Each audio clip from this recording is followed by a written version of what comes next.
नमस्कार बंधुगण, आज मु आपणंकु नहीं जाउछि ओडिशार काश्मीर कुहाजाउथिबा कोरापुतर एक पवित्र स्थान को। सबुज पहाड़ आउ मेघमाला भितरे थिबा एही स्थानटी हेउछि शबर श्रीक्षेत्र। एहा केवल एक मंदिर नुहे, एहा हेउछि भक्ति एवं आदिवासी परंपरार प्रतीक। पुराण कहे महाप्रभु जगन्नाथ हेउछंती शबर देवता।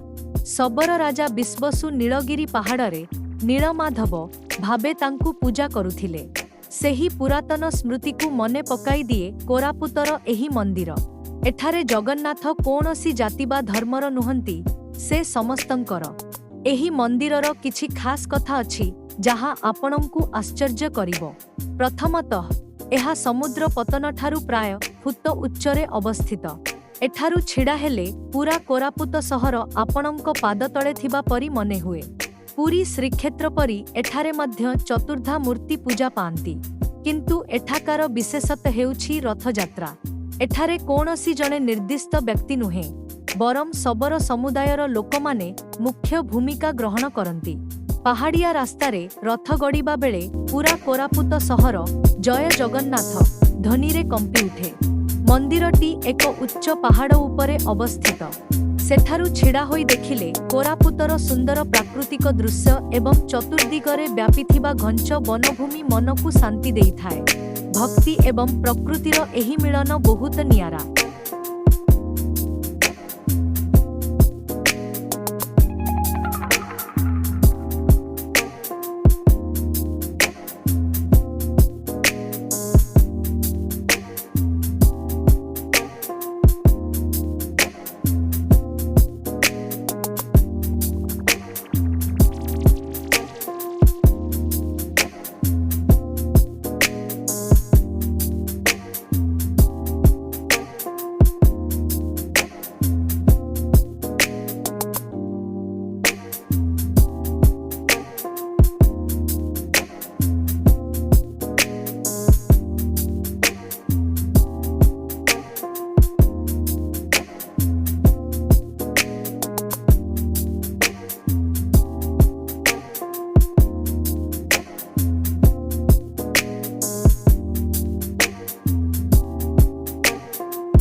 एठाकार शांत परिवेश एवं पहाड़िया ठंडा पवित्र वायु मनकु एक अपूर्व शांति प्रदान करे।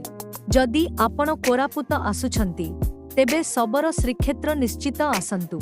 एठारे किछि समय बसिले आपणंकु अनुभव हेबो जे प्रभु प्रकृतरे प्रकृति मध्यरे ही वास करंती।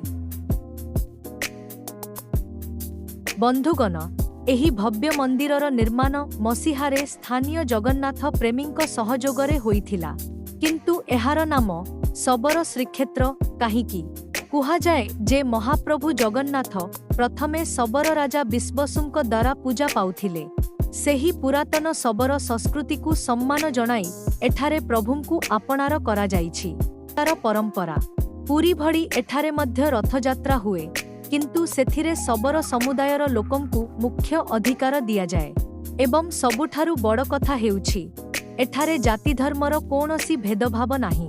जेकोनसी श्रद्धालु गर्भगृह निकटकु जाई दर्शन करि पारिबे। तेबे बंधुगण, आजिर एही यात्रा आपणंकु केमिति लागिला? कमेंटरे जय जगन्नाथ। ଲେଖିବାକୁ ଭୁଲିବେନି। ଏମିତି ଆହୁରି ଅନେକ ରୋମାଞ୍ଚକର ଯାତ୍ରା ପାଇ ରେଭେକ୍ସ ସୋଲୋକୁ ସବସ୍କ୍ରାଇବ୍ କରନ୍ତୁ। ଦେଖାହେବ ପରବର୍ତ୍ତୀ ଭିଡିଓରେ। ସେ ପର୍ଯ୍ୟନ୍ତ।